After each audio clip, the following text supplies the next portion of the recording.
When you walk into a new school or anywhere you're new, you've got 3 seconds to show them who you are.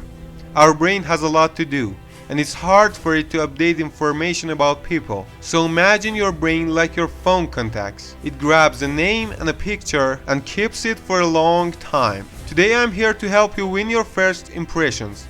First tip, your smile isn't free. What most people do is smiling right after saying hi to everyone. But actually you have to say hi with no expressions on your face. Then look at their face and smile after 2 seconds. That's a trick.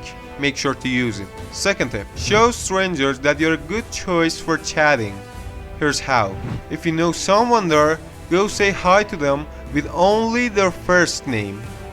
Hey Tom. Third tip, don't lose eye contact and don't stare. You can use eye contact to scare people or make them love you. And most people want to use it for good impressions, but unconsciously they use the wrong way. Look at their eyes and then look at their lips for a moment and go back on eyes. That's the correct way to use eye contact. Fourth step, say cheese. As I said, people are gonna take photos to save you in their mind. So when you're new in a place with new people, many people want to save you. Let people picture you in their mind as a charismatic person for years. You know what to do, I mean those cliche stuff. Don't hunch, shoulders back, heads up, okay? Do them.